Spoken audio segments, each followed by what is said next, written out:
Uma boa escovação e a visita regular ao dentista vai muito além da estética.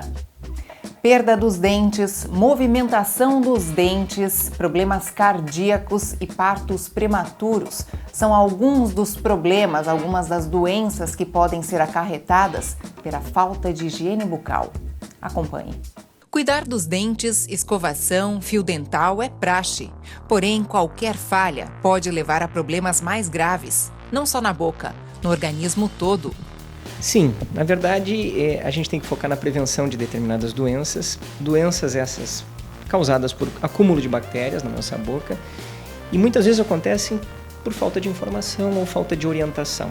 A questão de a melhor maneira de usar a escova, a melhor maneira de usar o fio dental, qual a frequência para cada um desses métodos de controle de bactérias, são decisivos para a presença ou não de doença e para a severidade dessa doença também. Qual seria, então, a melhor maneira de usar uma escova e a melhor maneira de usar um fio dental? Nós temos que nos preocupar, num primeiro momento, com a frequência da escovação, né? E 3 vezes ao dia é uma frequência bastante segura, né? E o fio dental, muito bem utilizado, ao menos uma vez ao dia, né? Então, se nós temos lá, depois de uma refeição, algum resto de alimento e não temos tempo de usar o fio dental, tudo bem, tira aquele restinho de alimento, mas em um determinado período do dia, tira um tempo maior, vai usar o fio dental de maneira mais cuidadosa, porque assim eu evito, em primeiro lugar, o acúmulo de bactérias e depois a proliferação dessas bactérias que irão gerar determinadas doenças. E o tipo de escova também, né, é uma outra questão.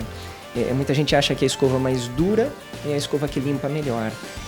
E não é verdade, né? Nós temos que usar uma escova mais macia porque a relação entre limpar o dente, que é uma superfície extremamente dura e resistente, e não machucar a gengiva, que é uma superfície extremamente delicada, é o que depende da escova. Então uma escova mais macia é fundamental para um bom controle da saúde ou boa remoção da bactéria que está acumulada nessa área. E esses problemas e doenças que acabam indo para todo o organismo, ocasionados pela má higienização ou cuidado dos dentes, sempre começam com uma gengivite. Pode evoluir para determinadas doenças, mas a gengivite é a patologia mais facilmente tratável, né? Então, quanto mais cedo buscar ajuda, melhor, e a que menos deixa sequelas, né? Então, esse é o ponto, né? O ideal seria identificar todo tipo de patologia quando está na fase inicial.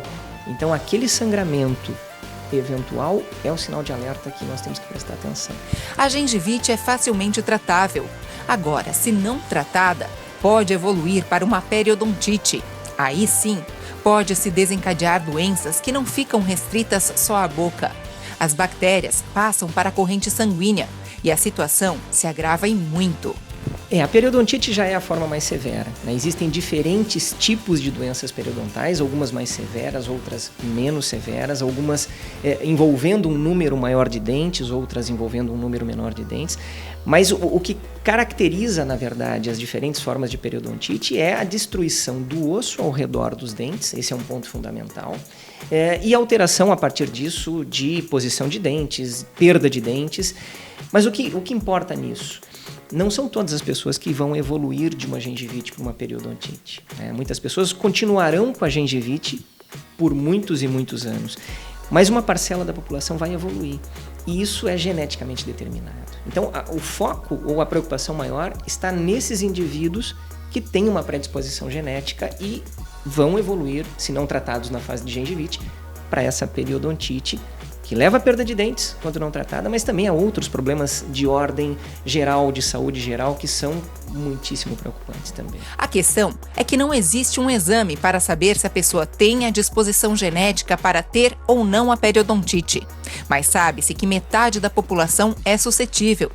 Entre as sequelas que esse problema pode acarretar, pode-se citar perda dos dentes, dentes que saem da posição original, agravamento de diabetes, nascimento de bebê com baixo peso e prematuro e problemas de alteração cardíaca. Nós temos que enxergar a periodontite como uma doença que não está confinada à cavidade oral, né? Então nós temos a questão de bactérias que via corrente sanguínea percorrem o nosso corpo todo. Então aí tu tens uma possibilidade de uma alteração cardíaca ou do que nós chamamos de uma endocardite bacteriana, que é quando essas bactérias param no coração e proliferam. Então tu tens um problema à distância. Tu tens, além do problema da infecção, então causada pelas bactérias, tu tens a inflamação, que é uma consequência dessa infecção. Então, essa inflamação que leva ao sangramento, mais uma vez, como nós já discutimos, ela também leva a outras alterações à distância. E aí entra, tu já comentou agora, que é a questão do parto prematuro, né?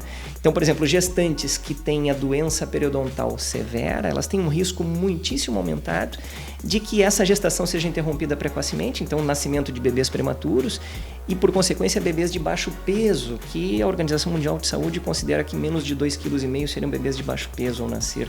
Então, isso é mais incidente nas gestantes que têm a doença mais severa. E um dado interessante, isso é mais preocupante, a doença periodontal severa na gestante é mais preocupante do que propriamente o fumo e o consumo de bebida alcoólica. As consequências são piores muitas vezes para o bebê e às vezes não se dá essa devida importância. Um outro exemplo que nos preocupa também é a questão do diabético, né? O diabético tem o seu controle glicêmico dificultado em quem é doente periodontal e a doença periodontal é uma consequência que se agrava no diabético. Então nós temos duas vias aí. Para evitar esses problemas mais graves que a gente citou aí, o certo seria evitar lá o começo, ou seja, o surgimento da gengivite que vai, consequentemente, ocasionar a periodontite em quem tem essa predisposição genética. Então, assim, prevenção sempre o melhor remédio, que seria o quê? Que a gente citou aqui. O cuidado, a higiene sempre, a visita regular. O que a gente poderia citar para a gente falar assim, isso seria o certo, vamos fazer a prevenção para evitar a gengivite? A prevenção, como em todas as áreas, é o mais barato de todos, o menos dolorido de todos e o que deixa menores sequelas, né? Então, nós devíamos ter essa consciência de buscar a orientação ou buscar a ajuda antes do problema acontecer. Isso nem sempre é o que acontece na nossa população. Então, assim, prevenção, fundamental, né? Orientação, fundamental.